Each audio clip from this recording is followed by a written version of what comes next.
Hello, and welcome to Jason Cavness Experience. I'm your host, Jason Cavness. Our guest today is Mr. Mike Brisbois. Mike, are you ready to be great today? Yes. Mike is an electrical engineer with design experience, product management, and leadership skills. He has worked in the building, space, and technology sectors. He has hosted and presented at many technical sessions and conferences. He is a technical, competent leader and able to get things done. Mike has a professional engineering license in the state of Washington, Oregon, Texas, Illinois, California, Missouri. His focus is on leading sustainable energy projects. He is a board member of several tech organizations. Mike, thanks for being here today. I really appreciate it. Thank you for having me. So Mike, first, let's talk about something fun. You're actually an avid runner, correct? Yeah, I was, but Not anymore? Well, I got the Whidbey Island Marathon coming up next week. So. Oh, wow. So how long have you been a runner? Since 5th grade. And when I was in 5th grade, I was always wondering if I could run 2 days in a row, that would be an accomplishment. So. So what's the farthest you've ever ran at one time? Probably 30 miles is the max, but I'm more of a marathon. Half marathon's better. Okay. 10K. And so running since 5th grade, have you ever taken a break from running, or is this been constantly running? Well, in college, I kicked out a window and cut my Achilles. So I was out for one season of cross country. But before that, I was a MVP for my cross country team. And then I took 1 year off and then came back and finished my 4 years at Florida Institute of Technology. Do you have a scholarship for running? No, I was actually trying to get into the soccer program, but Florida Tech, they had all the foreigners and they were like too good for me. So, but I'm a runner. So I'm like, I run back and forth so I can really, steal the ball and give it to somebody that can score. So, yeah. So why do you like running so much? Well, one, to lose weight. Second, I like. Yeah, you don't see very many overweight runners, do you? And second, I like the competition. Okay. So I'm always doing the 5K downtown Seattle, and I was chasing ponytails. So that was my incentive. Do you have like a training regimen you follow, or you just run and do whatever? Okay, so I got to a point where if I got too much running in, my knees would go. So I had arthroscopic surgery for both knees. So my doctor said, try swimming and biking. So I took up triathlons and basically don't get more than 20 miles a weekend. More power runs, more track runs. The Kenyans that win the Boston Marathon, which is this weekend, they are sprinters. And a lot of times the Kenyans, they first time ever running a marathon and they win it. So as far as running, you hear some people say running is good for your knees. Other places it's bad for your knees. What's your take? Well, so to a point. So there's a certain amount of mileage. Once you go over that, not a professional runner, but somebody like me, it damages your thing. So once again, you got to get the 30 minutes of pumping the blood. That's good for your knees. There's other things, shoes, you can use orthotics. Does the surface matter? If you run on concrete or grass or whatever? So Bill Rogers, the 4-time runner, winner of the Boston Marathon, he came on my program and he told me do a lot of training through the woods where you actually get the muscles building, not just road training, but you're doing track through the. I remember hearing that before. Yeah. So that's so I took his advice and I do a lot of trail runnings. So that's good. What's the shortest amount you run? You go for half mile, 2 miles. There's always 5 miles or more. So when I was in college doing cross country, we would always go to the track, which is a 1/4 mile. And every time I got there, I kind of felt like puking because I'm a small distance, but I know I had to perform against my fellow teammates. And so track workouts is good. Like I mentioned, the people that actually win these races are track folks. And typical run for me is a 4-mile trail run. I do a 15K, which is 9.3 miles. That's a typical, get about 3 of those in a week. And does it matter what time of the day you run? Do you have a certain favorite time of the day? Some people early morning, some people late at night. What's your favorite time? Okay, so my favorite time is just before sunset. So I mean, I'm like a procrastinator, so I wait to the last minute. In fact, I was going through the woods yesterday. I had a light, but I try to make the darkness, try to get out of the woods before dark, because that's when the cougars and the bears come out. So yeah, and does the type of shoe matter when you run? So when I started at Florida Tech, I I bought a pair of $12 shoes to run in because I was poor college student. Some people say that it makes a difference. I've seen a barefoot guy ran in one of my races. It depends on the foot. So, I mean, in college, they gave me orthotics and it was like bulky. I'm like, I don't like these. But I think you probably need minimal amount of cushion. And you probably need to, especially the running stores tell me you need to update every 1,000 miles. Yeah, of course they do. But you know, I try to push it to the limit. If my knees are feeling good, which is not now, I should update. So what's a race you ran in that you really had a lot of fun at? Well, I always say Boston. Boston. Because it's 26 miles of fans, and I got my PR there. And what it is it's I always try to tell folks it's not the Boston Marathon that matters. It's the getting up to the Boston Marathon, because I did a race every weekend, and when you're at that level, you're like winning the races, and it's just such a high. So, do you ever see yourself not running? no, I'm a lifetime runner. Lifetime runner. So, I mean, like so basically, the day before you pass away, you probably run the Boston Marathon the day before, right? well, John Kelly, he ran it like the most times, and the last time he did it was he ran 100 feet because he was like 85. Yeah. And we watched him, but he passed away. But yeah, in fact, my wife says you're probably going to die. Well, my doctor said that you're going to live forever unless you get run over by a car. Yeah. And I got some friends that got hit by a car. Is there a race out there you have not run yet that you want to run? On the bucket list, yeah, probably London. London. You know, some of those famous runs, but I won't be competitive. It's just to be. I did New York. I did you know, Disney. I did Chicago. All the major ones here. Probably in the United States. Probably Grandmother's is a good marathon I did up in Duluth. Miami was kind of hot.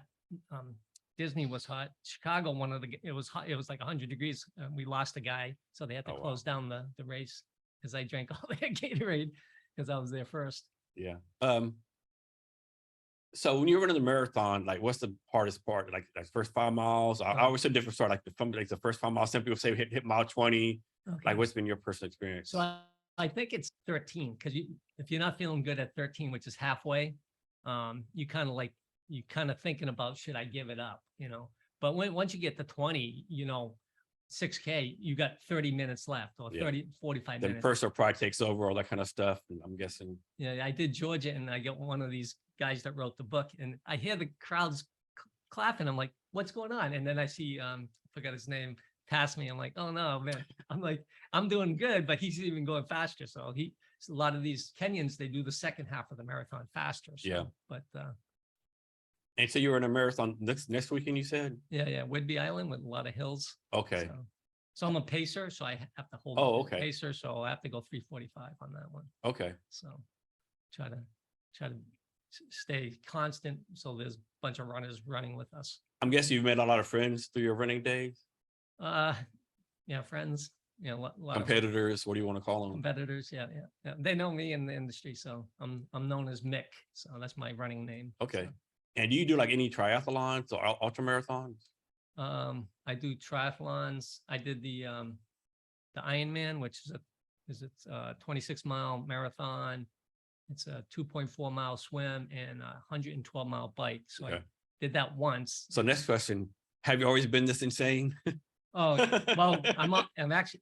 You mentioned that I joined the Marathon Maniacs, and you have to be insane to do. You know, to qualify, you got to do like 3 marathons in 3 weeks or something like that. And they just talk about insanity. I mean, how does your body even recover from that? Like, well, it doesn't. Now it doesn't. It doesn't. But in the old days, you know, you would run the weekend, you take the next day off, and then the day before the race, you take the day off. So it was kind of like you don't think about it, and your body recovers when you're young. Yeah. Now, but one thing I would say to anybody: don't get that major injury, because that will set you back. Don't over push it. I mean, thinking from history experience now, when I was a kid, I just pushed it right into the ground. I said, oh, it's painful. Just run right through it, you know? Yeah, so, no pain, no gain. yeah, that's how I thought it. But So for recovery, like what do you do for recovery? Like you're taking ice baths, or like what are you doing for recovery? just take time off. That's Okay. about it. And I mean, some people say you're not supposed to jump in the hot tub afterwards, because you know, you got to get rid of the, you know, the pains that build up. You know, drink a beer, try to get out of the zone. I was actually at the Boston Marathon when they had the bombing, and I was sitting down having a beer and watching on TV. I'm like, it's like 9/11. This is not happening. I just was there. You know, it's like, it's kind of crazy, but Yeah. ice bath. I've done the ice pads where you wrap it in, and I also did the heat in the microwave. You heat up the pad and wrap it. I don't know if it works or not, but it feels good. So, And so it's safe to say running is like your number one hobby, right? yeah, my wife says you do too much of it, but And so like I think a lot of people don't realize that no what your hobby is, it costs you money, right? well, like I said, running is one of the cheapest thing. I mean, But you still have to pay for the race entries and well, the shoes. park run, which I did this morning, is a free race. Okay. And so there's a lot of 5K park races situated. They do it every week, 5K. And you know, you get folks out there that walking, running, it's just good for the community. So, Okay. Let's suppose there's someone out there, like they're really not good in good shape. They want to start running. Or I mean, they've been running for a little bit on their own, like 2, 3, 4 miles a day. okay. And they want to enter a 5K race, but like they're scared to, right? Oh, I'll be embarrassed and make fun of me. Yeah. What would you tell these people? Like, no, get rid of your fears and go enter a race and have some fun. Oh, because I have that sometimes. I do small races, so there was like a lot of folks doing that because they said, "Oh, I don't want to be the last one." But one thing that I do for my races, if you're the last one, you get a prize. So I actually gave them a prize. My first race with my family in Webster, Massachusetts, was the 10K, and my dad and my little brother finished last, and you could see the police cruiser behind them. And my dad says, "Never run again. I'm never gonna run again." I'm like, "No, you should be proud that you actually did it." And he did it in 60 minutes. That's a good time. Here, I see people doing it 90 minutes. Like, I mean, here in Seattle is different from Massachusetts. People here, they encourage each other. And I think there's no pride on the line here, but to encourage them, you know, do small distances, do races that are not timed. Like you can do the park run, which is a 5K. It's not timed, so nobody's going to record it. As you get better, like me, I like getting time because then I can see what I can beat the next week, or who's the competitor. How can I beat this competitor? What do I have to change in my strategy to do that? And I'm guessing you ran one of the Seattle marathons already.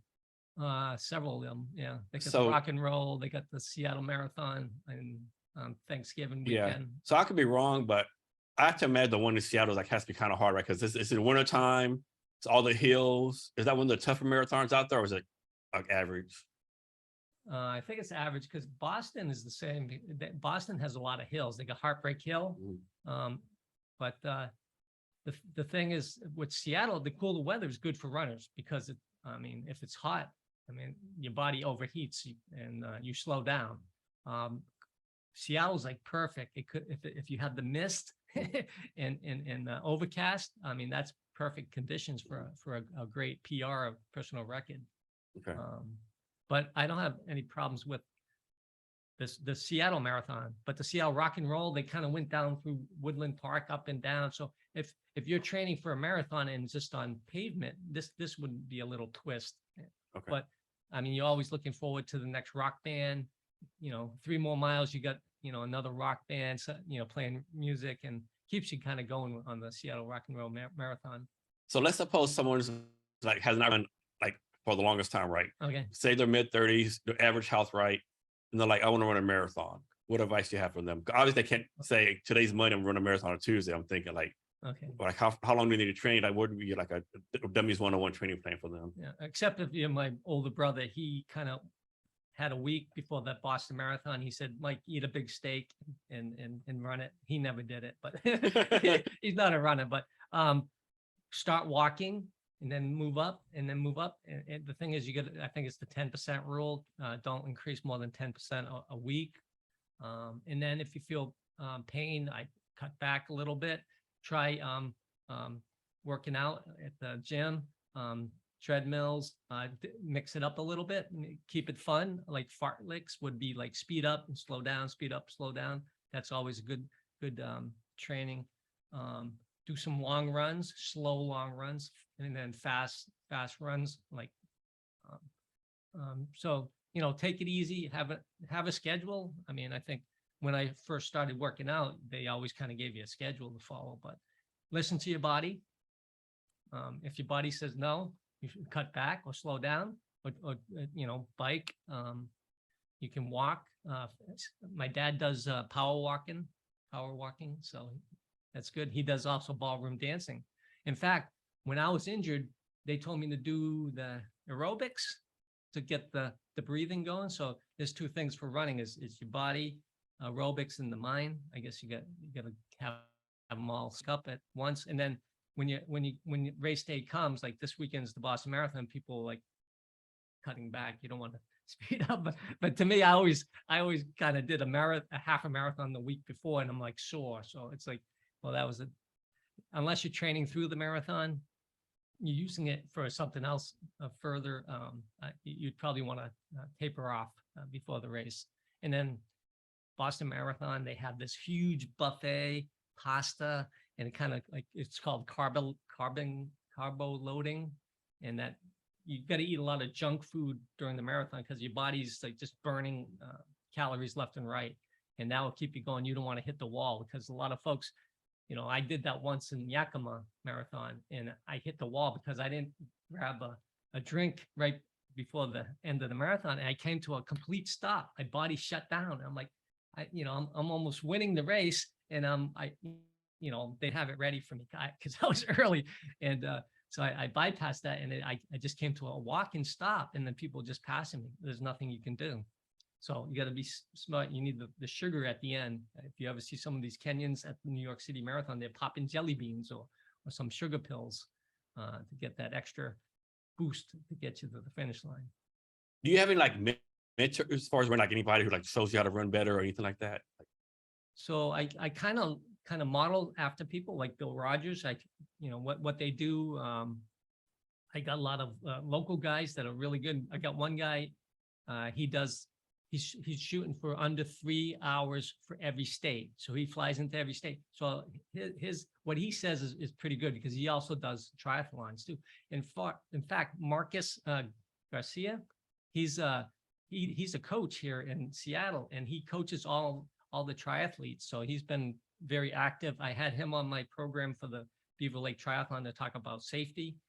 He's a really good coach. They've done it. They studied it. I guess there's medicine in school. You can take classes and stuff. And then they talk to athletes and figure out what do you need to tweak to get the maximum performance. Yeah. And it seems like every town has some kind of race every weekend, right? There's always some kind of race you can find, correct? Yeah. So I think it's Race USA. In the old days, you had a magazine, and I could kind of sketch it all out. Now you got to do it online. Active.com is what I use, and you just kind of Google Issaquah 5K, and it pops up. So it's pretty, if you get connected to the website. So how many races do you think you've done over the years? Probably thousands, right? I got so many t-shirts. Yeah. So from your years of running, do you have like a friendly competitor that you always like kind of racing against, that you see him every race, y'all kind of compare notes and try to like compete against each other? Yes. Well, in Florida, I used to run in Florida, and there was always that guy that beat me because he was in the same age group. So you always try to beat him, and you're never going to beat him because he's always one step ahead of you. But there's, as I get older, the younger guys are getting better. So before I used to kick their butt, now they're like kicking my butt. So, and we just lost Robert Bondurant. He fell off the mountain in California. I guess it was dark. You got to be careful tripping. You could fall off the mountain. And so how often do you do trail running for races? Are there a lot of trail races also? Oh, there's a lot of trail races here in Seattle area. I try to do a lot of those. In fact, my younger years, I used to do, there's Evergreen Trail runners, Orca runners. They have trail races all the time. So in fact, I put on a couple myself. So like, we'll say like the last 3 or 4 years, what's the longest you've gone without running? Oh, it's probably, like um, just ruptured my Achilles. So I was out for 3 months straight. Okay. So I couldn't. I bet, run. and that probably killed you, didn't it? Well, I was looking at my weight. I'm like, now I have to change my diet because I used to eat Doritos every night. I'm like, well, if I do that, I won't be able to get back in shape as fast. So Yeah. And you might not know this, but what's out there? Is there anything out there that says like if you're a runner, like your life expectancy increases or your blood pressure decreases? Like what out there that says if you're an active runner, like your health actually improves, your life is actually better? okay, I think it's just exercise in general, and doctors recommend 30 minutes of exercise a day. As I look and see this, I see the folks. It's pumping the blood. I mean, I think that's, you got to either do a treadmill at the house or working. I think that just from my friends, and seeing the folks that, their life expectancy, um, you know, but if you go over that limit and you're actually, they say it's not good for you. So, So next, we'll go to electrical engineering. okay. So I could be wrong, but like when you're a little kid, people say I want to be Spider-Man, superhero, firefighter. I don't know if any people say I want to be electrical engineering when I grow up. What made you decide to choose that as a career? Well, it's funny that you mentioned that. When I was in third grade, I always wanted to be a lawyer. So, I mean, that does a lot of running. But when I was in high school, they told me you got to go to the Lucason's English class, and I thought that was too easy. I wanted a challenge, so I went to the calculus class. So I like challenges.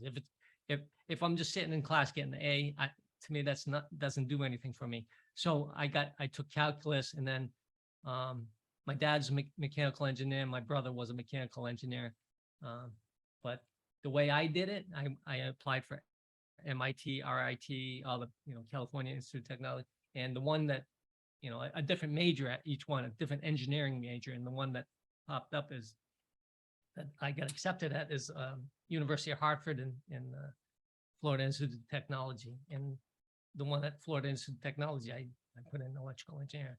So I wanted a challenge. Maybe nuclear engineer would have been a better challenge. And I was actually looking for the money too. So to me, civil engineer was kind of like, it was kind of easier. So I wanted more of a challenge. So I got into electrical engineering. And for electrical engineering, you get your bachelor's, master's, and PhD in it, correct? No. So I got a electrical engineering BS from Florida Tech, MS, MBA from Florida Tech business. So, and then I got a marketing and accounting from Florida Atlantic University. Owls, they just went to the Final Four. Yeah. So I'm like, we're happy. Yes. So what does electrical engineering actually do? All right. So 85% of the electrical engineers, I think they go into software engineering or something like that. Because Texas Instruments, they were taking all the folks that had a 3.0 and better and sending them to Texas. I didn't really want to go to Texas. There's power engineers, there's electronic engineers, there's health and electronics, health engineers. I work with a lot of folks. The IEEE, they have 40 different technical societies. It used to be called the Institute of Electrical and Electronic Engineers, but they changed it now to Advancing Technology for Humanity. So actually, we got the conference next Friday in Las Vegas. So I got mechanical engineers, I got health engineers, electrical engineers. They got the new microgrids, which is renewable engineers. So I'm a design engineer. When I started out, my first job was at Kennedy Space Center doing systems engineering. And I'm like, well, I want to do what that guy does. He designs. So I jumped the ship and took from systems engineer, doing payload electrical configuration testing, to power and design engineer, where I could actually build the Titan launch pad, doing all the lights and the power. So that was exciting. So you did the Titan launch pad? That's pretty cool. Yeah, for Lockheed Martin. And then Boeing actually had a competitor right next to it. The same was getting built by Boeing. And it was kind of neat to see who had the best rocket. So how do you recommend someone to pick what type of engineering they want to do, right? They seem like there's so many you can do. It all Okay. sound pretty cool, pretty interesting. Like, what do you recommend for people to Okay, do? so if I could have done it differently, I would have done co-op, where you actually would take a summer off or a semester off and actually work for them. Like you could work for NASA, FAA, they have internships where you actually get a feel for the job. Me, I went straight through, got the four-year degree, then jumped into the field. I'm like, so I started working at Kennedy Space Center. I'm like, this is not what I went to school for. I'm just chasing signatures from NASA. I'm like, this is like gopher work, and I don't like it. So actually, I wanted to get more involved. So I jumped ship to Rockwell, and I actually worked with the astronauts with small payloads, and we kind of went around and kind of coached them when they're up in space, what to do with it and how to capture the data. We also did the arm that pulls the Hubble out, and Oh shit. so we put the bunny suits on. But it was kind of funny. We had like 15 engineers, putting in a bolt, all the QC. And the funny thing is, Hubble, I don't know if you know about Hubble, but the Hubble guys, they use the international system. We use the American system. So when they got up to space, it wasn't focused because the payload folks and the shuttle folks use two different systems. So, man, that's so interesting. You ever work on the Hubble telescope? But I would say something there. It was fun at the first couple months, but then it kind of got routine. Yeah, like, I can imagine. Yeah. So unless you love space and just because I see rockets going up every day, I'm like no big thing. I mean, I lived on Cape Canaveral, Cocoa Beach, and they had the missiles coming out of the submarines, and they were blowing up and they're going freaky. Yeah. In fact, I think the shuttle that went off course, they had to blow it up. Yeah. It didn't blow up on itself. It Yeah. was just going off course. So. Yeah, man, that's interesting. So what other cool products have you worked on? What other cool things have you worked on? Or interesting things? Like electrical engineering? Yeah. Okay. So I do a lot of schools in Chicago. So doing the lighting. They do have a LEED program, which is energy conservation. That was kind of nice to work on. And then wherever I go, like I worked for the FAA, and they actually did a couple LEED projects down in California, which was kind of interesting on energy savings and how to turn it green, sustainable, less carbon. That was always fun. Now I'm in the Microgrid Technologies, where we actually looking at hydrogen fuel cells. We're looking at solar. We're looking at wind turbines, battery energy storage. So that's exciting to me because it's a new field, and I can bring it to folks. And actually, one thing that we do is energy as a service, where we actually come and put equipment on your site, and then you get to sell power back to the utility at when there's peak demand. So that's fun to me. Saving customers money. So microgrid is like pretty much like renewable energy. Yep. So what's your take on renewable energy? Like, do you think it's actually going to be a major part of our energy consumption? Is it like ever take the place of oil and coal? Or do you think it's just like a pipe dream? Well, yeah, definitely coal and oil is out of it, because I mean, it's not like people are saying that you're going to have higher climates, more tornadoes. We see that. I mean, maybe it's just a trend, but I see it getting worse.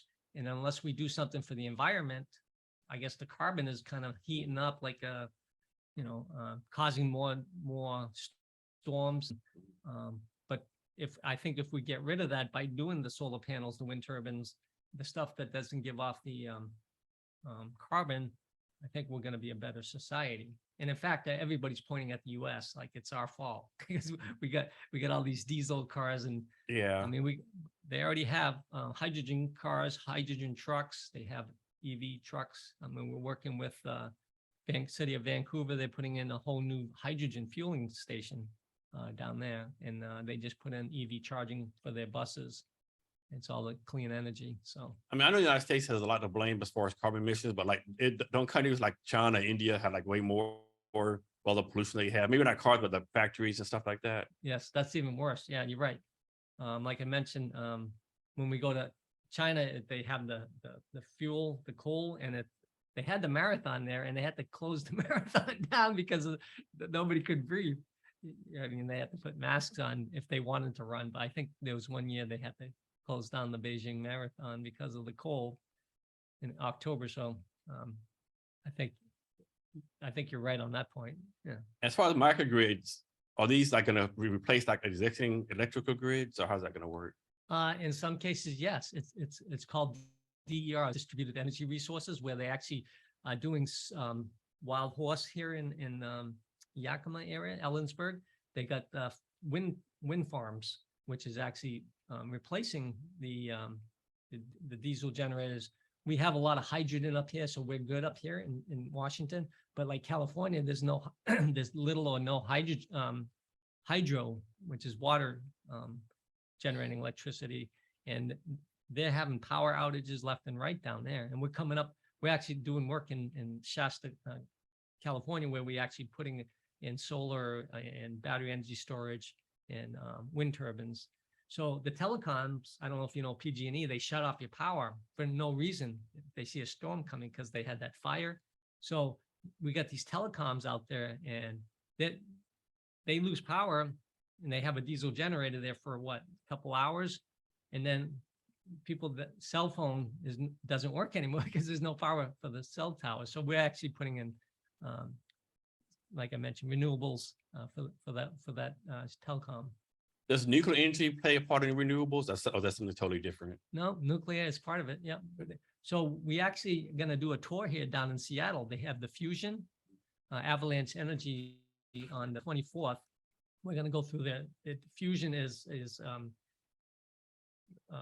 fission is when you split the hydrogen, you get the bomb, and you get fusion is when you take two and you fuse it and make it into three, and it gives off energy.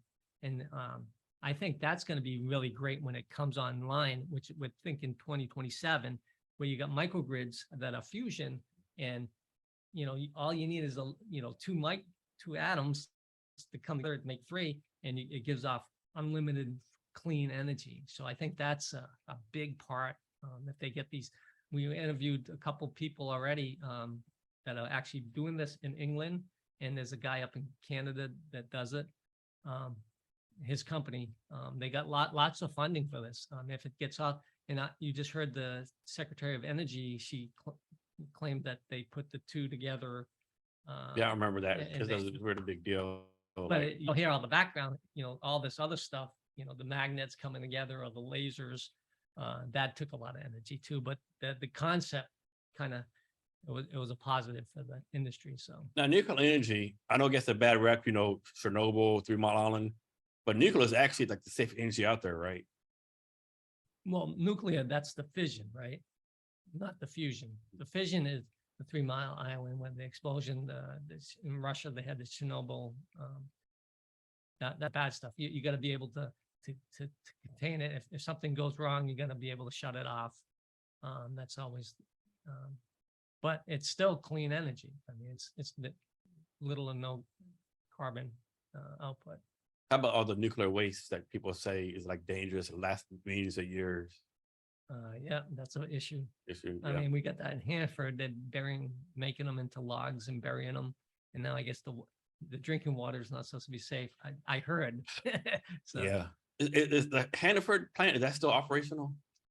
Or is it closed down? I don't remember. Not sure. Yeah.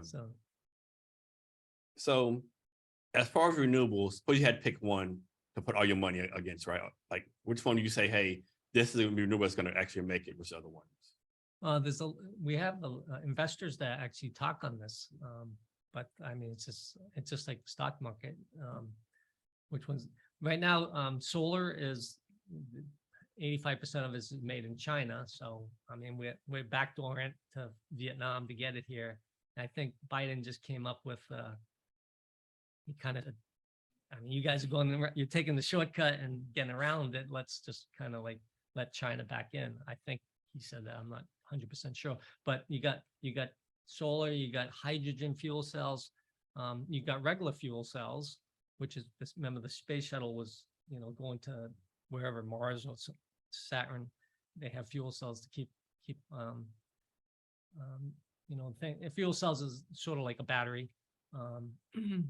And then what else you got? Oh, they have other contraptions too. They kind of like wind, I forgot what is it? They wind up something and then, well, and then they have like elevators. I mean, there's all types of microgrids that they're coming up with now. So um, put the money in.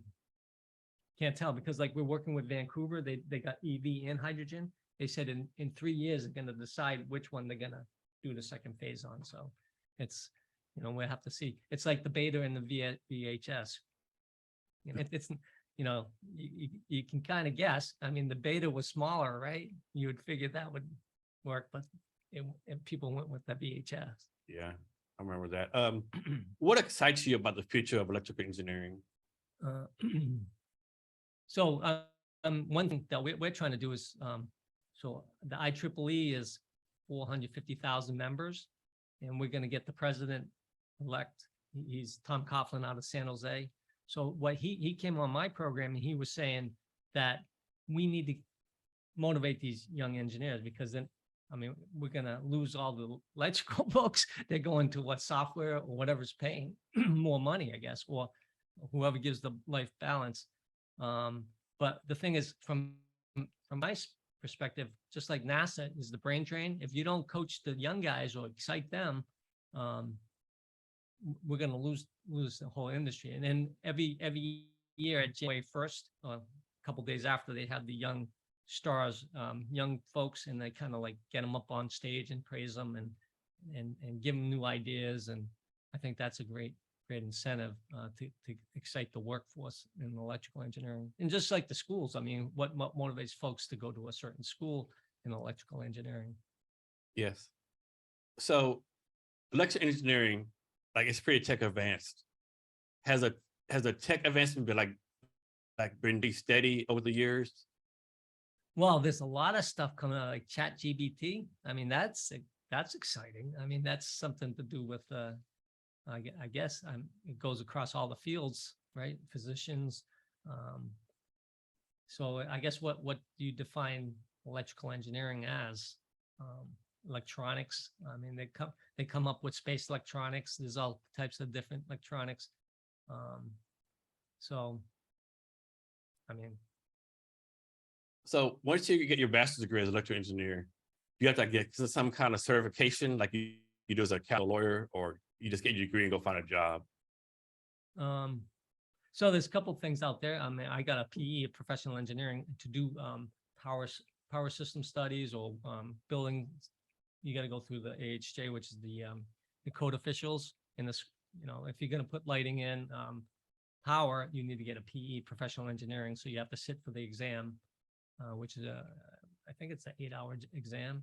Whoa. So, and it's basically on your field. So in the morning you got general, and afternoon you got electrical part of it. And then they got lead, and they have different, like I just sat. I'm going to sit for this certified energy manager. So there's different designations you can get. To start a job, you pretty much don't need that. You probably just need a degree, and there's tons of companies looking for people today. So electrical engineering pretty much the same across the world. Like if you're an electrical engineer here in the United States, you could probably do the same job in China. I mean, of course, we speak the same language, of course, right? Yeah. Is it electrical engineering, like norms or whatever you want to call it, pretty much the same across the world? There's standards. So standards, yeah. IEEE has a huge standards division. So they come up with standards. They work with the industry, and they develop these standards. Like I'm working with the IEEE 1547, which is the interconnection to the utility. So we want anybody that's going to connect to the utility, we want it to be kind of uniform throughout the country. So everybody doesn't, if you ever go to China or Mexico, people just kind of grabbing power left and right and getting hurt. So we got to have safety standards. We follow the NFPA 70E, which is the, electrical safety in the workplace.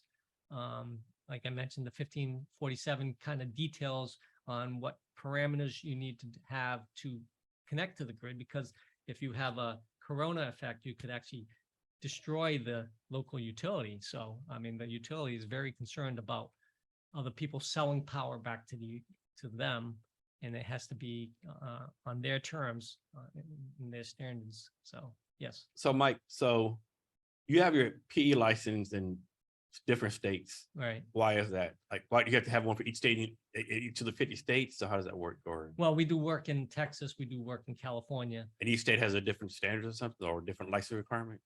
Well, you got to get in, like Texas, you need to get fingerprinted, eye scanned and all that. They have different standards to, and then they have different fees. 480 volts is 480 volts, 120 volts is 120 volts.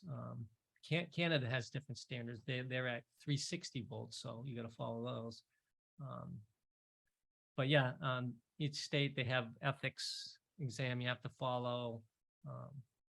But it's, And you have to retake these exams like once a year, so Oh, it's no, one no. one and done. yeah, one and done. Okay. So you can, it's called reciprocity. So if I want to get a PE in Hawaii, you just send in the information. The NCEES, you can just apply with them, give them all your references. They'll check, they'll do that for you. And you just got to pay your fee, and then you get the license for a different state. So yeah, it's the same exam for the 52 states. So Mike, can you talk If about the 50 difference between being a technical expert versus project management? Project management? Yeah, versus technical expert. Okay, so project manager, you just kind of run the project. Technical, you're more of the design, you're in the weeds, you're looking at the submittals, technical issues, the specifications you're writing, you're writing the plans. The project manager, they're the ones that work with the construction companies to actually, get the project on schedule, on budget, for the requirements. So when you're looking to hire electrical engineering, like what are you looking for? Like a certain amount of experience, certain skill sets, certain values. What do you look for? So basically, we just hired a new guy this Monday's coming on board, but he has an energy background. We do a lot of energy audits. So we want somebody interested, like in energy. So if he went to school for energy, he's probably interested. Can he, make the schedules, do the reports, has some kind of technical savvy to him, motivated. I mean, you can see if somebody's motivated, or they just like, oh, okay, I'll take the job. So I didn't interview, my boss interviewed him. So my boss is very excited for him. And, a lot of times you want new folks, so, kind of get them in the industry and keep them along. But we also need to have experienced folks. I mean, we can't just have a lot of new people. We need some folks like myself to train them. And I do a lot of training with them. And working with the industry, I actually have speakers come on the show and actually kind of give, like you said, things are changing sometimes fast. Like the hydrogen, is that going to somebody else making a better mousetrap? Let's hear about it. So bring them on the show. So Mike, I know there's no such thing as like an average career for electrical engineering, but what is like the average career? Like you graduate from college, like what jobs do you look for as far as like advancing? Okay, so a lot of jobs, some folks like government. I mean, it's more secured. Then other folks like to work in the industry. They like the challenge in working with people. What are they looking for? So, I mean, everybody has a different tenure to them, but you can talk to them and see if they're motivated for your job that you're interviewing for. NASA folks wanted to work for NASA because it sounds like it sounds exciting, right? And they actually Until it's not. until it's not. A lot of folks, I have friends at NASA or FAA, and they love what they're doing. A lot of times they just do what they do, but they also hire contractors like me, which I'm embedded with them, and I actually help them more with the technical because they're more high level projects. Like some folks, you got to get this new tower. We just put a new tower down in San Francisco. So that needed to be done. There's a lot of scheduling, talking to folks, make sure all the contractors are on board, reviewing all the submittals. So that's always important. And then budget. Are we staying in budget? We on schedule? If not, what do we need to do to get them back on schedule?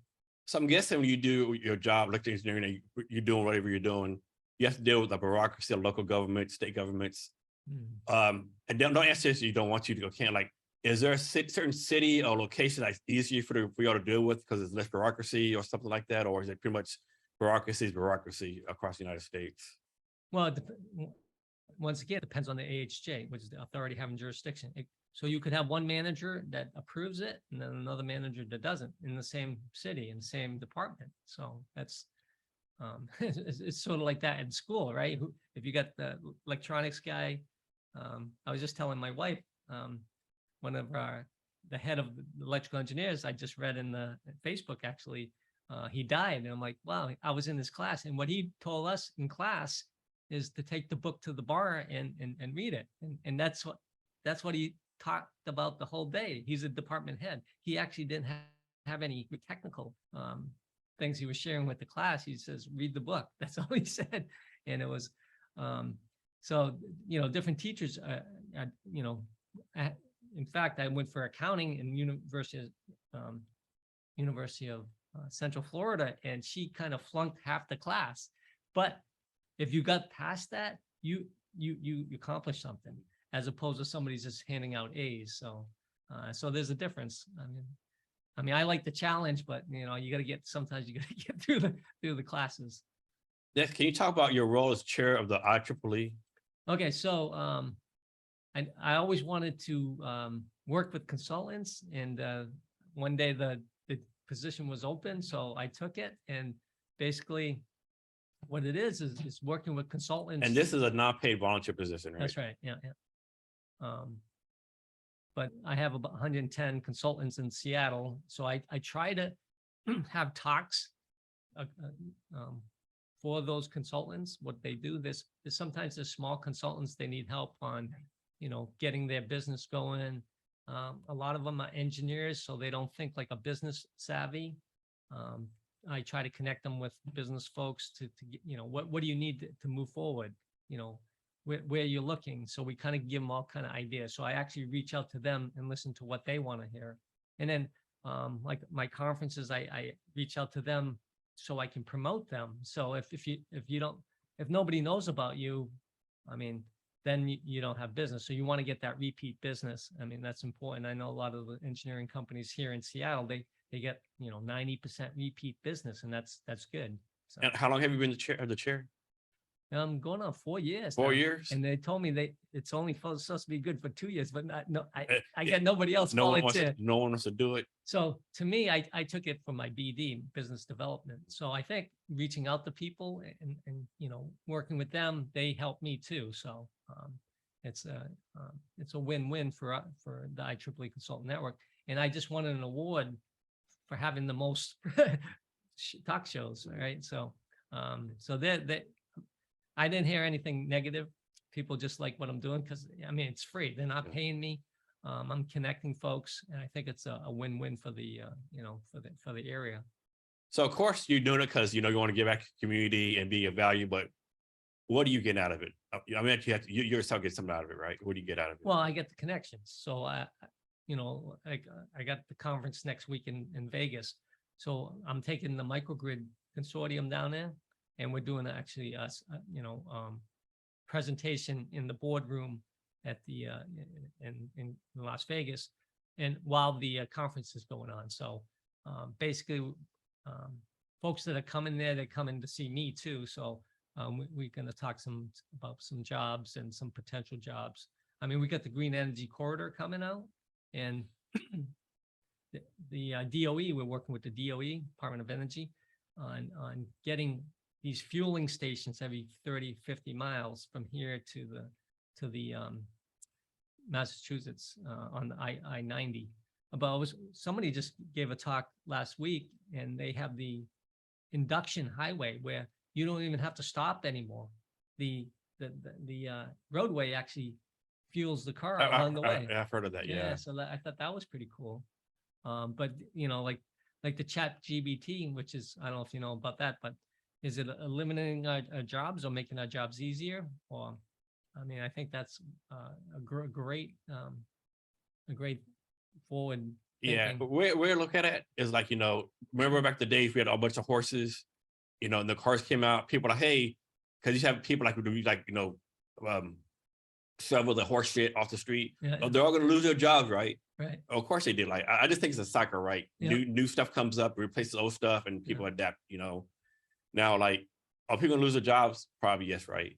But Well, I mean, I studied Japan in I studied Japan in college, and what they were rewarded if they could eliminate their job. So they would get promoted if they could eliminate their job. And one thing when I was working at the Space Center is if you could come up with some cost savings, the money would go to your pocket. So you can, if you could figure out how to save billions of dollars, you get a chunk of that, I guess. So nice, nice. And so, you have the Las Vegas event next weekend, right? yes, But you also do an event in Florida, like you have a cruise coming in October, right? yeah, Isn't it like the 50th anniversary of your something? Can right. you talk about that? Okay, so I hijacked the cruise line. So I do these seminars all over. We had Miami in December. And these seminars, are they only focused on electrical engineering or different subjects? So like I mentioned, IEEE is not the Institute of Electronic and Electrical Engineers anymore. It's advancing humanity. It's advancing technology for humanity. So I'm bringing in mechanical engineers. I'm bringing in folks financial. We have the financial summit every year. So I'm basically just integrating a lot of folks. We're trying to work with ASHRAE. We're trying to work with Engineers Without Borders, which is more mechanical, civil. So we're trying to become like the Boy Scouts. You're inviting the girls in to make it more interesting, I guess. I don't know. But yeah, the cruise conference is open to pretty much. In fact, I'm trying to get the mayor of Bellevue to come down and give a talk. She was here at Seattle Electrical Conference. She gave a talk on smart cities. So how Bellevue is becoming smarter, how they're using LiDAR to prevent accidents, and they're progressive. I did have Harold on my talk show before he became mayor, but right now it's kind of hard to get him on because he's probably too busy. Here's one for you. So like, it's and that's my opinion. Like you have cities like Bellevue, Seattle. We say all the big cities, right, urban areas. Like they're taking advantage of the technology, right? Like LiDAR, Yeah, all the stuff going on. But what about the small country towns, like the rural country communities, right? yeah. Is this like to be this big disadvantage, right, in the future, right? How do we make sure the rural communities or less popular areas have the same advantage as far as this, all of the stuff coming on? That you mentioned, I just had a speaker from Chicago talk on that. It's called equity, energy equity, where they're pushing like the funding wouldn't go to the disadvantaged as much as the ones that have more lucrative salary. So they're pushing to have equity in energy. So she did a good talk. I mean, I liked it. I mean, I think we got to get that out there where the small rural are at the same level. I mean, we're talking, do they really need LiDAR? Because I know in Friday Harbor, they don't have any traffic signals. They're all stop signs, right? So, and they want to be like that. Yeah, you definitely want to like throw money at a community that doesn't need it. So you definitely want to do that. But there's matching funds. So if the community wants it, they could get a federal matching funds. I know Seattle does that a lot. Our companies go after that a lot to get the projects. They just came out with the IRA, Infrastructure Reduction Act, and there's a ton of money out there for renewables. So if anybody wants to get on board, we can get them connected with the funding. And like I mentioned, the energy as a service, some of these microgrids are practically no cost because like the Siemens would own it and they would maintain it, and you would benefit from the power. So that's, to me, that's a win-win. I mean, so I might make this up, but there's communities out there like have like lived out code like for generation, right? That codes everything to them, code like employ the father, the grandfather, great grandfather, right? Yeah. And like it's like hell will have to freeze over to get rid of coal, right? But how do you convince these communities like, no, there's something better than coal and your life would be better without coal? Or is it just a matter of like that's how it is in those communities? Well, I mean, it's just like Filene's basement, right? They said, well, we didn't change, and they went out of business. I mean, the industry's changing. I mean, coal, yeah, they got jobs, but we got to do job replacement. I think President Biden has programs to do that. but I mean, yeah, it's a tough sell. I mean, they've been doing coal forever, and then you want to change it. Change is always, it's always a challenge for some people. Me, I welcome challenge change because I know we're going to do the community better. But some folks that get into these engineering jobs, like you mentioned, they've been doing it for, like my dad, he was doing it for like 30 years, and now he got 5 years left. He says, Mike, I gotta retire. I can't be retrained. I'm an old dog, so. So is this true? So I read somewhere like, like how do I put this, like Tesla, like that you really can't have like a charging system every house in the neighborhood because of the grid's not ready for that yet. How true is that? Well, I mean, I heard the community microgrids where actually everybody plugs in at night and they share that power. So if you have too much power, your neighbor could use your power. I heard that. But somebody came on my program, or somebody talked to me, and they said, what if there's a fire because you're connected to this? Who's liable? I mean, for commercial, you could write it off, but if you're plugged in and your house burns down, I mean, does the city want to take that responsibility? It has to probably be a public-private partnership or something that you would know if somebody put something together wrong, and whose mistake is that? In fact, we got some forensic folks going to be talking at Las Vegas conference next week. So what they do is they go in after the fire and try to figure out, whose responsibility is that. So for your professional engineering exam, how long ago did you take that? 2003. 2003? Yeah. And that's the 8-hour exam, correct? Right. 2 sections of 4 hours and then 4 hours. So from your point of view, was that worth taking and passing? Did it pay off in the long run for you? As far as like getting extra money, extra job, whatever? Yes, definitely. Okay. Yeah. So because folks when you go for a proposal, folks want to know you have a professional engineer on board. So professional engineer, what that means is you putting your stamp on it. If something goes wrong, they're coming after you. They're coming after your license. So that means something to somebody. And if you're doing crappy work, you could be barred from, just like a lawyer, if they're telling frivolous things to the client. I mean, they can get disbarred. I mean, it's the same way with engineering. So we have a high standard ethics.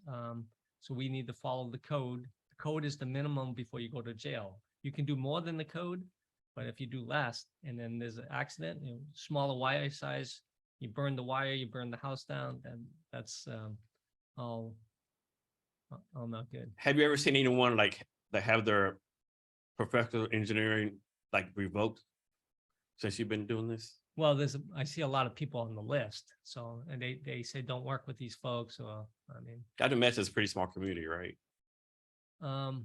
Well, there's a lot of money in it. If you got a PE and you're stamping drawings, some people do it cookie cutter. They're not even looking at the design. Me, if I have people working for me, I have to supervise them the whole design.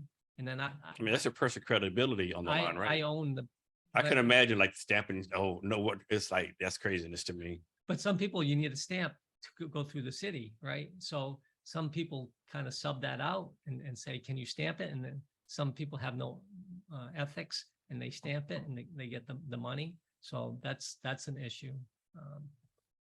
So Mike, so you have your own full-time job that you make money at. You have basically another full-time job as a volunteer job. And then you have another full job running marathons, and you're married, which is of course another full-time job. So how do you like balance all these time constraints and things you do? Like, what's your system for that? Okay, so like I mentioned, just like running, you work up to it, right?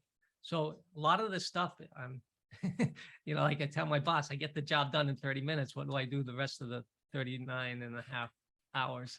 The thing is, you become skilled at it, and then you try to get more volunteers to help out, which I'm doing that now for both the running and the consultant.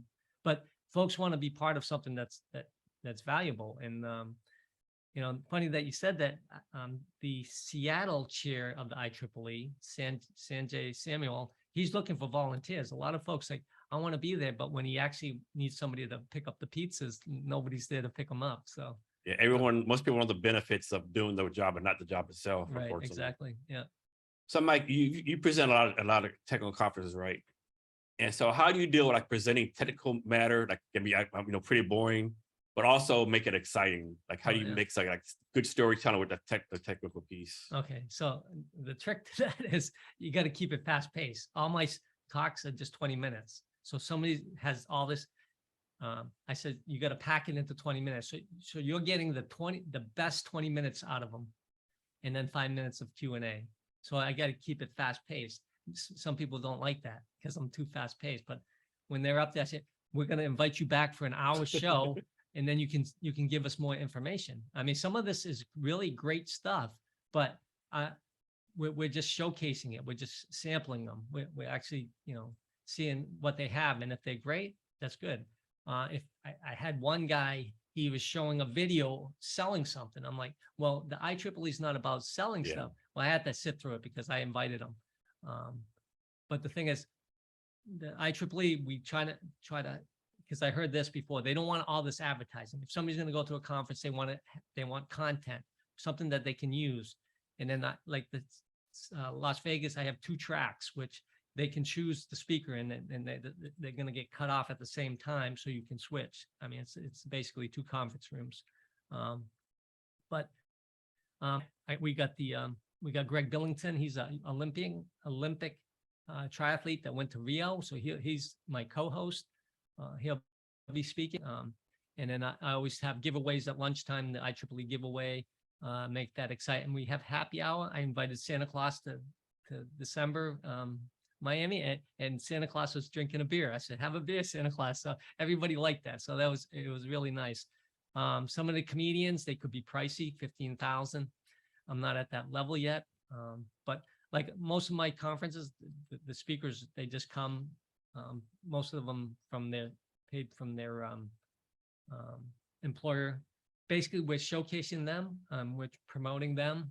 And then I always like to have a mayor come, somebody talk with authority, kind of kicking it off. And I had a lot of the Rebu, some of the local Seattle folks. I had Bruce Harrell on once. Okay. Kaufman was the IEEE president next year, so he's going to be an influencer.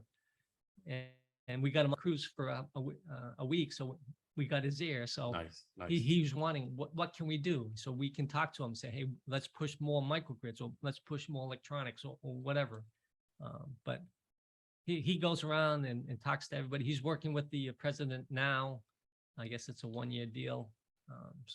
So the monthly talks that you'll give, like, is it, how do you pick the topic for the talks? Is it up to the speaker to do, or you tell them what you want them to hear about? So basically, I have certain things: health and electronics. I got financial summit. I got microgrid green energy conference. So basically, if it's a tech conference, I kind of grab from that, and I try to keep it. I also have payloads. Since I worked at the Space Center, we have a payload. Rachel's going to talk on payload space policy. Where does the country want to go with the space policy? I mean, there's a lot of junk when they shoot up this, and you got all these satellites, Elon Musk putting all the satellites up there. I mean, we're going to start having collisions. I mean, we already having collisions. Is there kind of like a standard for international? I mean, we're working with the International Space Station. We actually had space vacations that we're promoting in the future. So you got Amazon shooting up rockets in Texas. Captain Kirk went up, right? And he was excited. I mean, that's something that we're shooting for. I heard Virgin Atlantic just went out of business. I mean, he put the space plane up. That was kind of exciting, but these are all exciting things that I like space. I mean, I lived in Florida, so that's why I kind of got involved. I'm big in space too. Yeah. So do you think it's a good thing or bad thing, or does it matter, like the private companies are like taking over the NASA job, so to speak?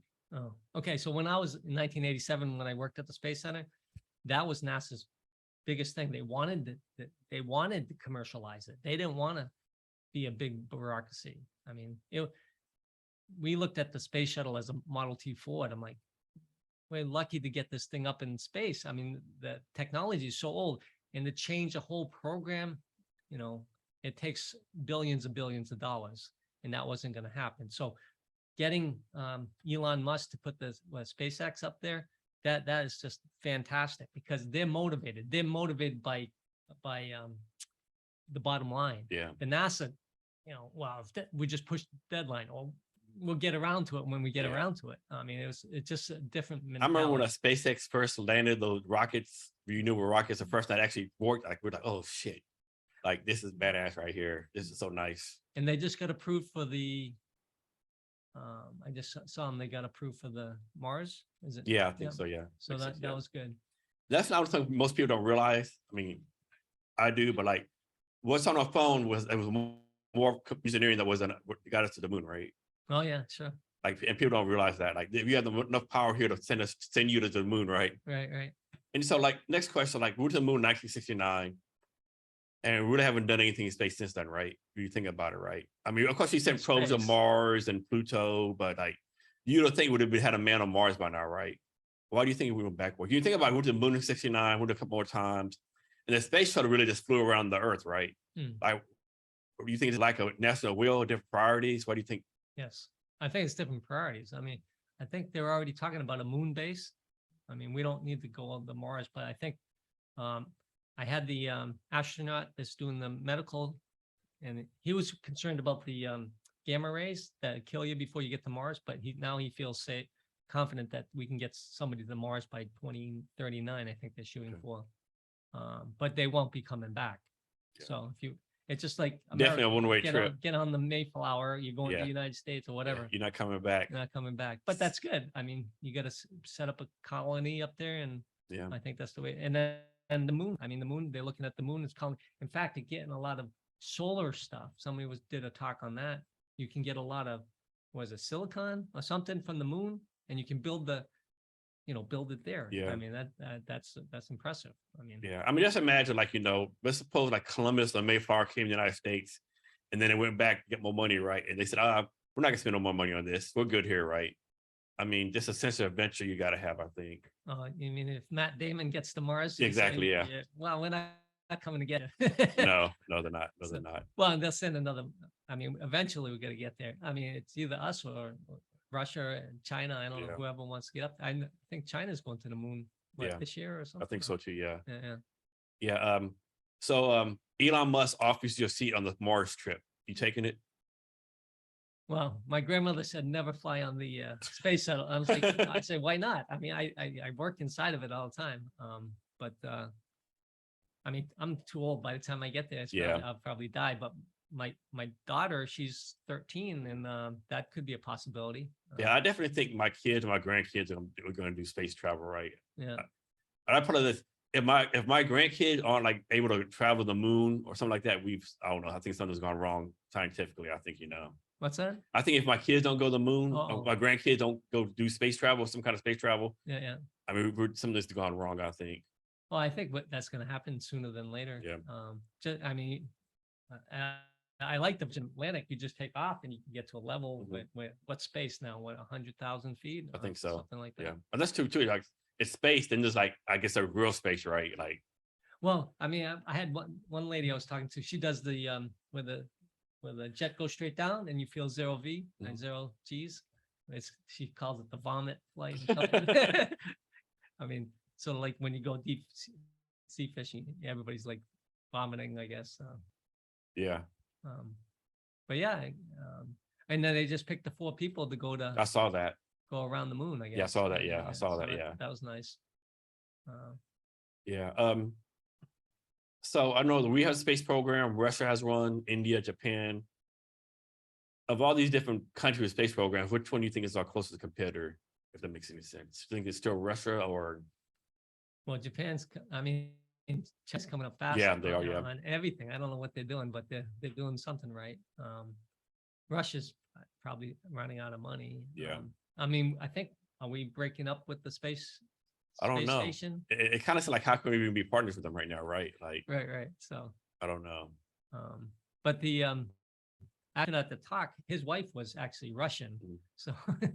So and he said when he goes up to the space station, there's a Russian section and then there's an American section. So Yeah, So- I don't know. It's just confusing. So back to electrical engineering. What's your future career plans like? What do you see for yourself in the future? Probably continuing doing what I'm doing. Um, I picked the microgrid, so I'm trying to push my boss more to getting more green projects. Um, but that's an in for other projects, like, you know, you need a new switch gear like, so that's something that I'm pushing for. So what does the labor market look for electrical engineering? Like you always feel like there's like X amount of plumbers needed, X amount of, you know, whatever industry you pick, like there's like 100,000 jobs for software engineers. Yeah. Like what's that like for electrical engineer? Don't you have like a lot of job openings that y'all need to replace pretty soon? There's actually a big demand for electrical engineers, like I mentioned. We're probably going to have a shortage. But you know, I'm talking to some of the young engineers, and they're like, Mike, you know, they work for like a Boeing, and they're like, I'm a wallflower on the wall. Nobody notices me. I don't get recognition. I mean, the younger generation, they need to be, you know, you're doing a great job, or you whatever you're doing, let's recognize you for that. So that's important. And if we can just kind of like, you know, bringing them in and not training them or just let them sit. I mean, some people are not motivated. They don't know what to do, especially for COVID. You know, they're sitting at home. It's like, well, what do I do? I mean, I don't know what to do, right? So, but we got to motivate these folks. We do have jobs out there for electrical engineering, but you know, we got to make it more enticing, I think.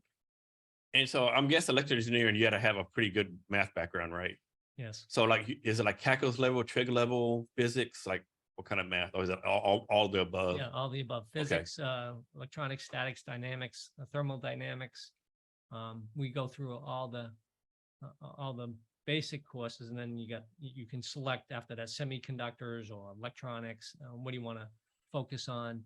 And like I mentioned, I think the best thing to do is do a co-op. So if you think you got something, a lot of these companies will hire you for the summer, and then you can try it out before you actually kind of, you know, move to Houston and shoot up rockets, you know. So because I had a buddy from Houston, and they closed down the Apollo, and they couldn't sell their house because everybody was selling their house. There's no more Apollo program. So that was the issue there. So he had 2 houses for a while. So Yeah.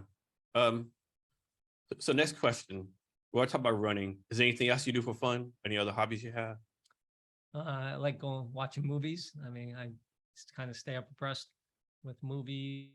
I think that's about it. I mean, you only have so many hours in a Yeah, day. you do. And so how long have you been at your current company? Since April last year. April, so pretty new position. Yeah. So as electrical engineering, like how often do you like change jobs? Is like you keep a job 4 or 5 years, change every 2 years, or just depends? Well, I see a lot of people, they've been in there for 30 years and they're retiring. In fact, my best man just retired, and he's like younger than me. I'm like, Rich, I'm just getting started. He's retiring. He worked for Harris Antennas. He kind of liked what he was doing. Well, he was like me and him were lab partners, and he would do all this stuff really nice. And he got to a point in his career as an electrical engineer that if his job would level off instead of going up, so he had to he had to go into project management and be a spokesman for the group. How often do people like have a government job, then private enterprise? Like, or do people just like start a government, stay in government the whole career, or private, or you can switch it back and forth? So I think if you went to government, you'd probably stay with the government because it's such a lucrative job, and I'm not going to say it's easy, but there's less pressure in the real world. I like pressure. I mean, that's how I get motivated. Design deadlines. But some folks, they really like the security of a government job. So if that's you, I mean, there's some place, I think my wife took it here. You do a survey and they kind of tell you what you should be. And she found out she was supposed to be she's not a designer. She's more of a project manager. So that's what she's doing now, is project management. Okay. And she's loving it. I mean, she's, working with the DOT, and, she gives her opinion. I mean, she's a PhD, and she does all these great she used to do bridges. We actually came here from Chicago because of the 520 bridge, and she worked on the 520 bridge. So, Yes. Mike, so like neither one of us are spring chickens anymore, right? Right. 21's in a rearview mirror. Can you talk some about how like at your age you still have all this focus, all this energy, like you're still doing things done? well, I think I was born that way. I mean, you either have that motivation or not. So I'm actually chasing my wife, trying to get to her level. And you know, what do I need to do that? I mean, we have our kids. They're almost out of high school now. But I mean, to me, I wake up every day like it's my last, right? So I'm going to live it to the fullest, and then have my long-term, short-term, and medium-range goals. And one of my goals now is to, you know, to build my company now. I'm the only electrical engineer in the company, so I want to, you know, grow that department, and it's mechanical, electrical, and plumbing, and then move up the food chain there. So for everything you're doing, like you're running your volunteer role, your job, on a day-to-day basis, how you determine that you're being a success, like you're adding value, like Well, I mean, when we started off, like the Boston Marathon, they started with what, 21 runners, right? So as we increased, I mean, COVID kind of set us back. I mean, we were brand new. In fact, the reason why I did the running club, running is to give my son a job. So, and that didn't work out. So I'm so invested in it now. Basically, I'm trying to connect. The first race we had was called Sigma 6K because I worked for Sigma 6. And I just saw, you know, a lot of overweight people. I'm like, well, can we motivate them? I mean, it turned out that they don't want to run at all. But I mean, the former CEO died, and I'm like, well, maybe we're eating too many pizzas or something. I mean, to me, that was, you know, like I said, I give back. I was part of the Greater Bellingham Running Club, and working with sponsorship. But you know, I used to always take. I go to all these races, take all the food. I know I got some experience. I can help out some of the younger folks. I mean, a lot of this is volunteer. It's all fun, and it's keeping people healthy. I think that's one of my goals. But I try to mix it all together.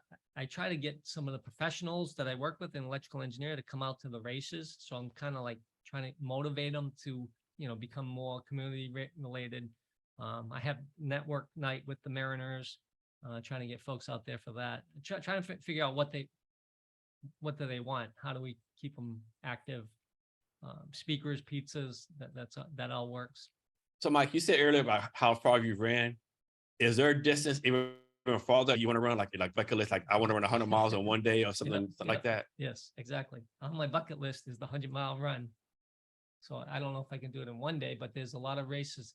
In fact, I have people come on that actually do these races, and they said you got to respect the distance, just like people that want to do a Boston Marathon in 1 week. You got to build up, and it just doesn't come overnight. And a lot of people I interviewed for the food bank to generate money. So I get these speakers, they come on at no cost, like Bill Rogers. He called me the day before. I'm like, Bill Rogers, 4-time winner of the Boston Marathon. I'm like, holy cow, this is Bob. In fact, I ran against him in Tampa, right?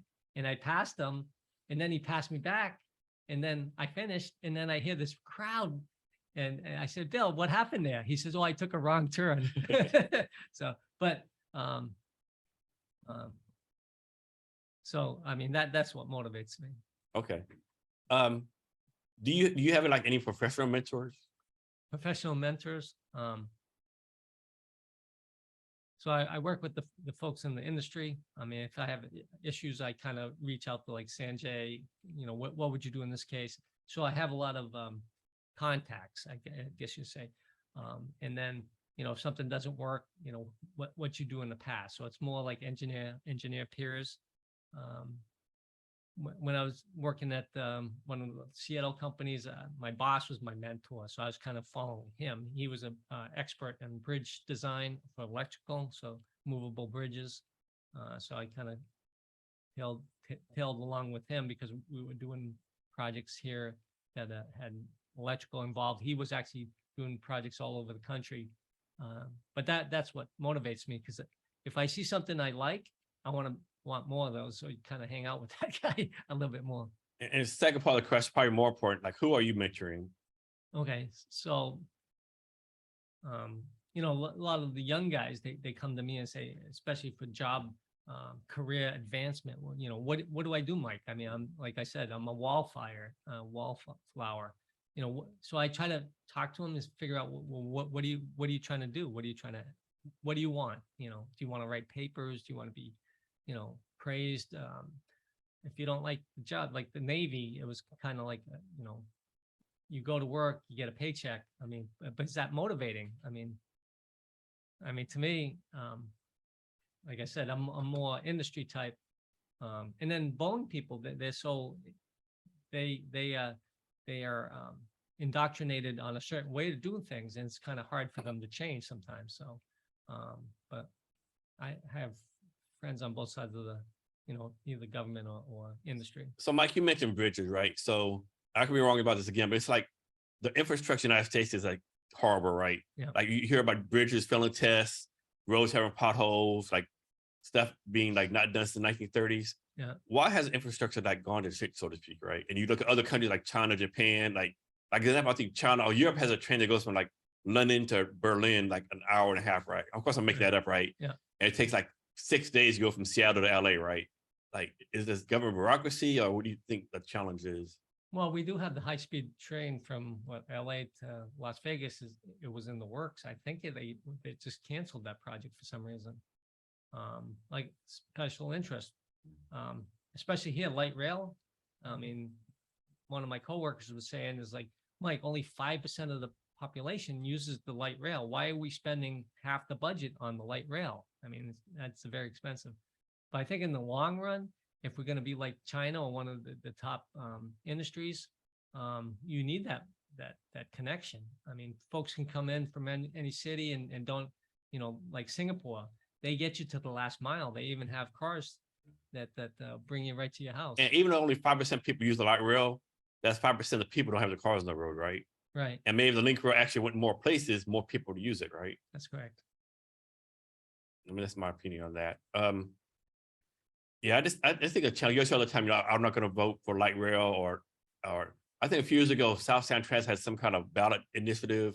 Yeah. A lot of people were like, I don't use the light rail, I don't use a bus, I'm gonna go for you, right? You gotta explain, well, these other people do. If you say no, they're gonna be on the car and your commute's be even worse than it is, right? But a lot of people can't get rid of their own bubble, I don't think, you know, see the good of everything. And another thing too, like Seattle has a pretty good like public transit system and compared to other places, right? Like you compare to us, like Austin, Texas, Houston, Texas, Dallas, Texas, like nowhere close, but like if you compare Seattle like Seoul, Korea, or anywhere in Europe, it's not even close, right? It's like we're so far behind. Yeah, it depends on what the people want, I think. Yeah. Special interest. I mean, the thing is, you gotta vote. I mean, if you don't, like, like my wife doesn't vote, I'm like, well, I mean, I'm sorry you didn't vote, so yeah. Well, at least take a stance, one way or the other. So you mentioned special interests. I'm guessing, are there like a lot of like electrical engineering lobbyists or special interest groups or lobbyists, you want to call it, in DC trying to influence like legislations, all that kind of stuff? Yes, we have somebody in IEEE in DC working full time doing that, and he has a team. So, you know, bills that are passed, we kind of we get a ballot for us to, they say, well, get a say or get out there and make a difference, especially about the PE licenses. I think there was an initiative on that.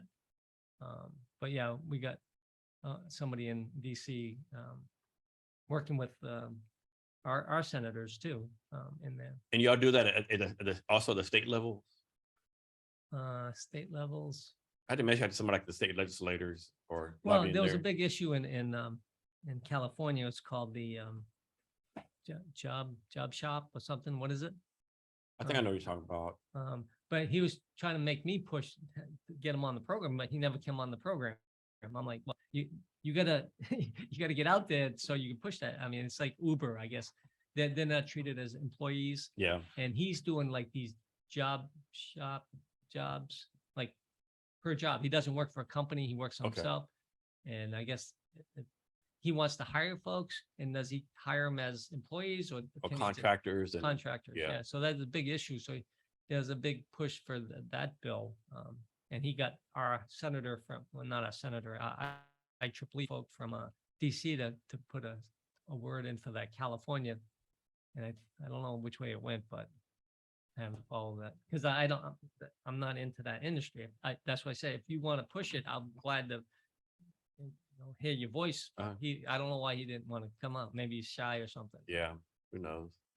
So if you had the power to make any change, like what thing do you want to change in your industry?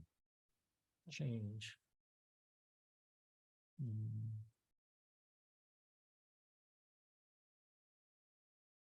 That's a tough question. I don't know the answer. Okay, all right, cool. Is there any like interesting tech that you know about that's coming up in the industry? Like ChatGPT? I mean, for electrical engineering. I think so. I mean, I think it crosses all borders, Does it? but I think it's interesting.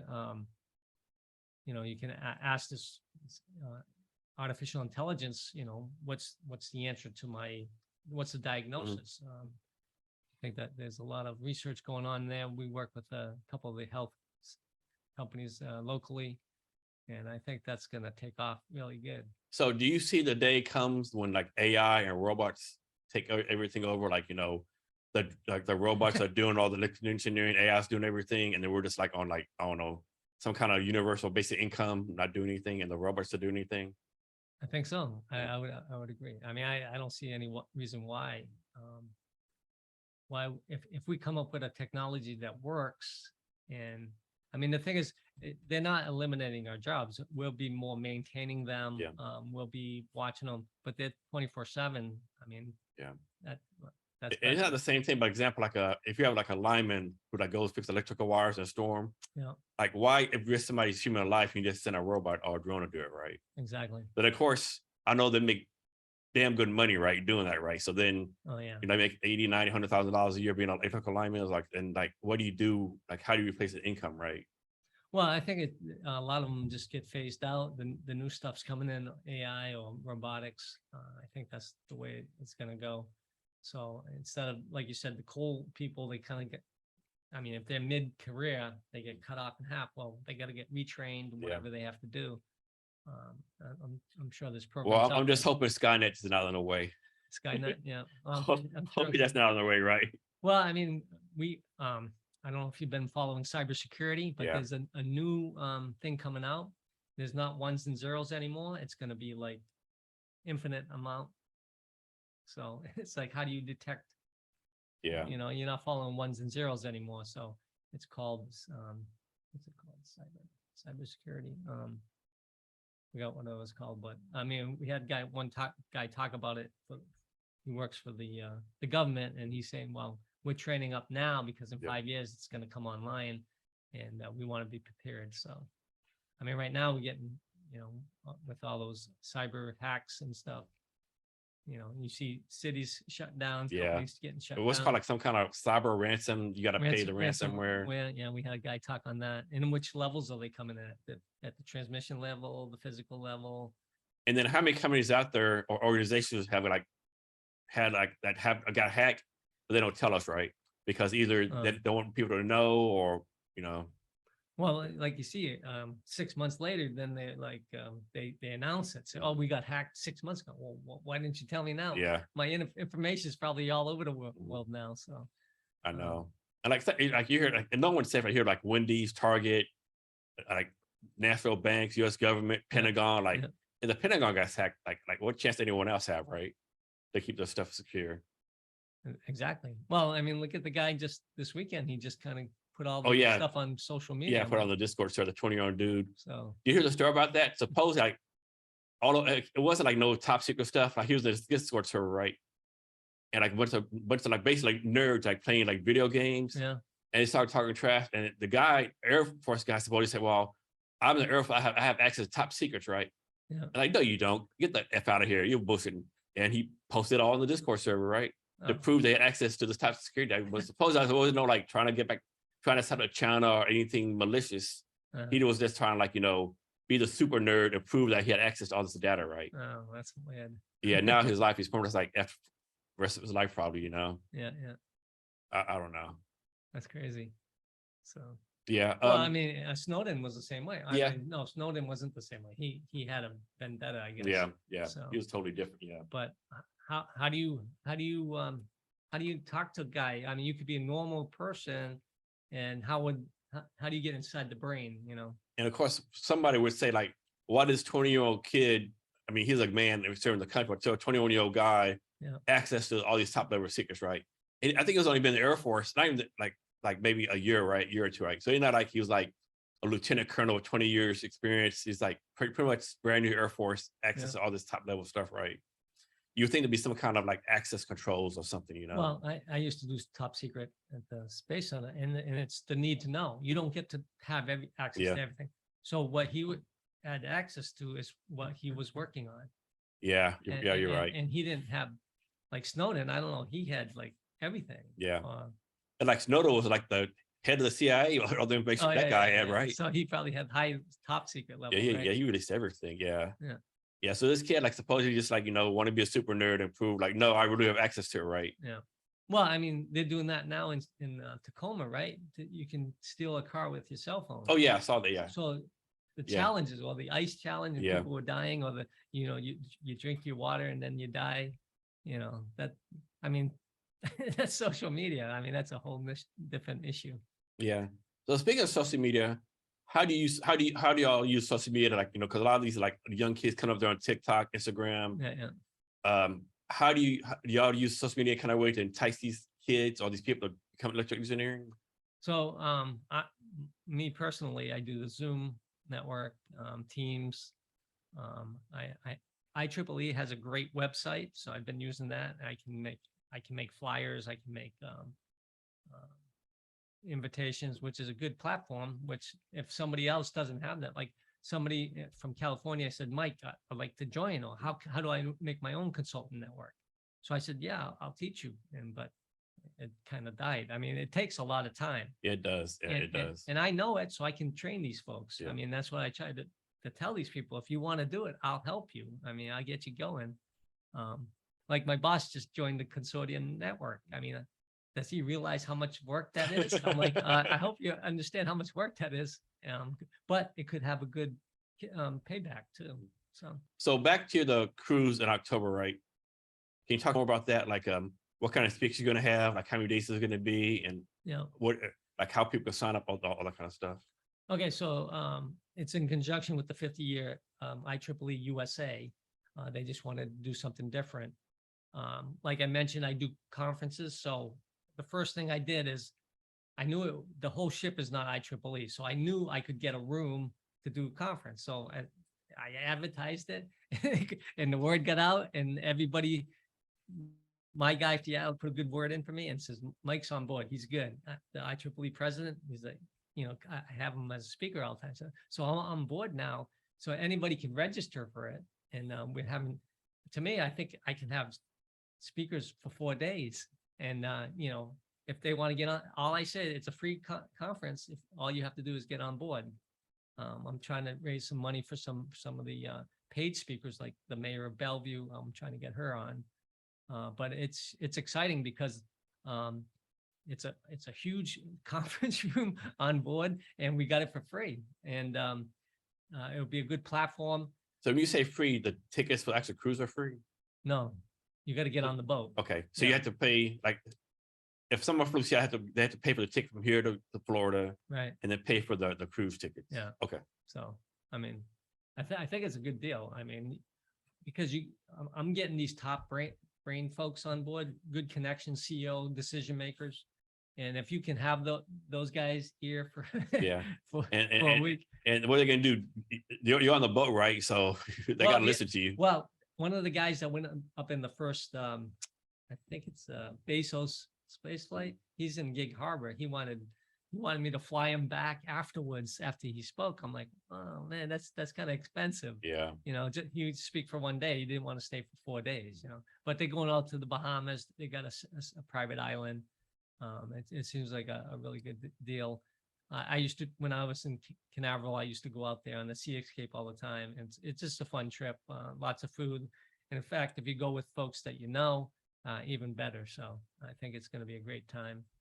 And so for the 4 days, it's like you have something to schedule, like 9 to 5 each of those days, or Well, I mean, to me, if nobody's there, I get the conference room. Mhm. They do have they call them lightning rounds, which is a half hour, 3.5 hour presentations. I just gotta let them have the conference room. So these guys that work for the IEEE, so they put it on, and like I mentioned, I hijacked the space.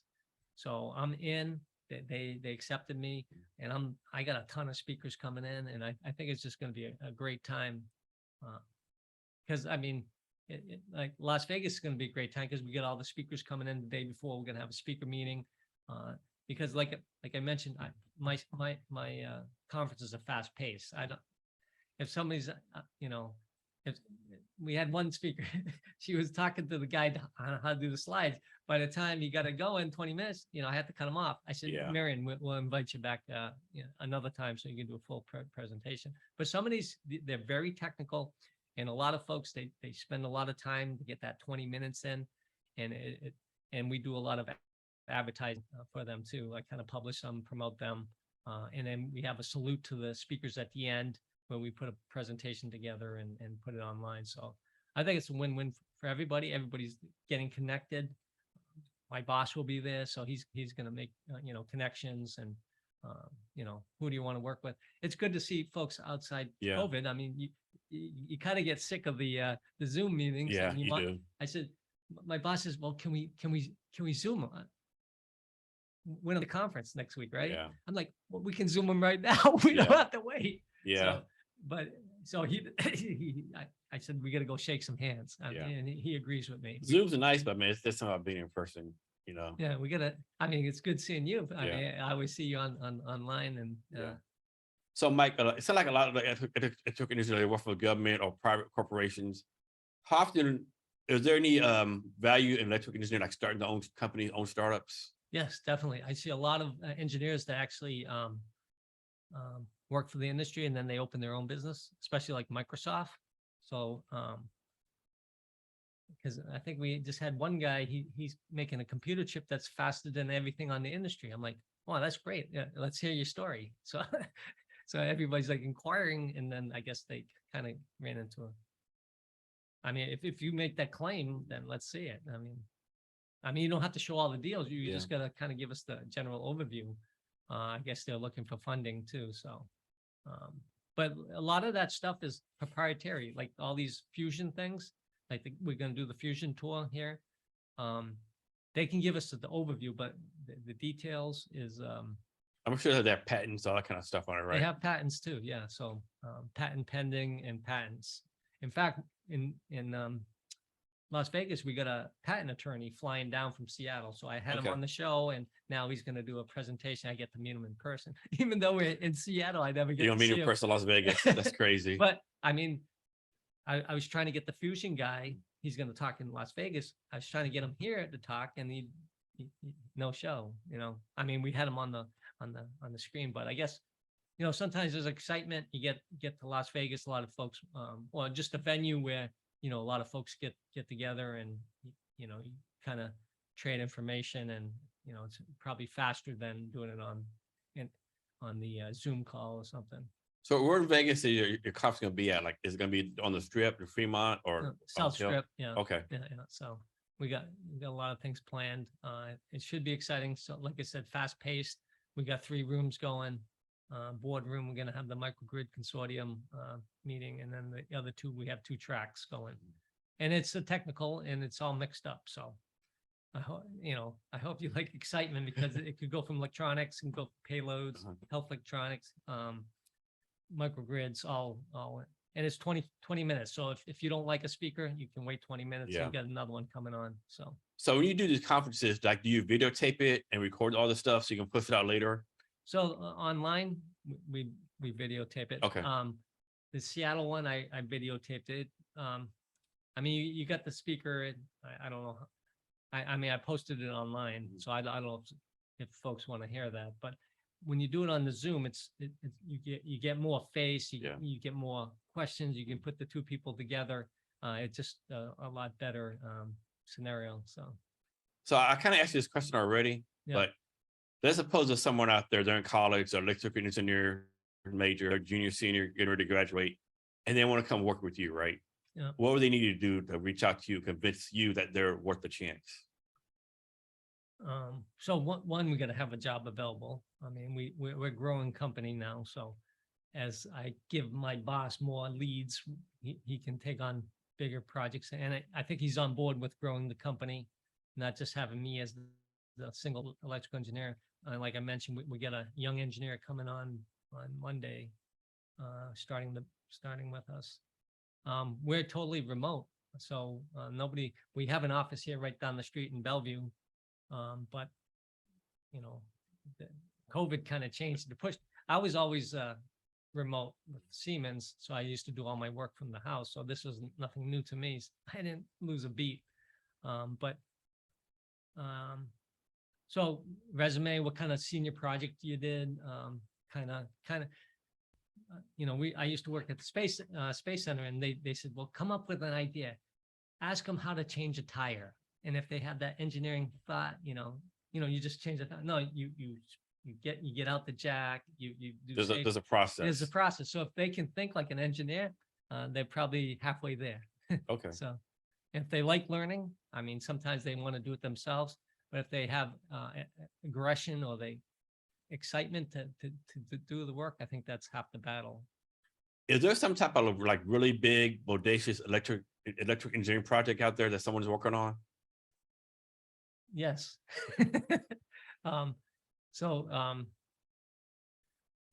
There's R&D, a lot of R&D folks that they're coming up with new ideas, trying to beat the competition. Houston Civic Center or something brand new, like they did the Seahawks Stadium. That's always excitement. My wife started off with a company called Alfred Benish, and they did all these, showcase bridges. Folks like that because they're in the news. Some folks just like the ordinary bridge. I mean, I'm working a bridge. What do I need? Structural stuff to do. I know they're putting in the new I-5 bridge between Oregon and Washington, so that's probably excitement. There's something I was wanting to know, right? Like these bridges, like in the water, right? In the ocean or the seas, the lakes, like how does it get built? Like how do those like beams go into the water? Like do you have deep sea divers going and building? Like how does it actually work? I always wanted to know about that. Well, I'm not a structural engineer, and you probably have to ask my wife, but I think they have divers there. Okay. As you know, I don't know if you know, the I-90 bridge, when it was being built, it sunk. I did not know that. Okay, so the first one sunk. I mean, these are pontoons, right? I mean, just like a ship. How can something weigh so much and they put it on water? Well, it displaces the water, right? And then, as you know, the 520 bridge is not, it's a floating bridge, right? So there's no beams there, but I think it's just like these oil rigs where they put them in, they actually drill down and have to take out the soil. And then, I think they put cement in there actually, and it hardens somehow. But like you said, it's an engineering process, and some folks like that. So, and so electrical engineering, is that pretty much a new what looking for new career field? How long has that been electrical around? has been around forever, right? Since electricity. Okay. Who invented that? Thomas Edison with the light bulb or something? Benjamin Franklin or something? Benjamin Franklin. So it's then, okay. But it's a safety hazard too. So 5 milliamps wet palm could kill you, right?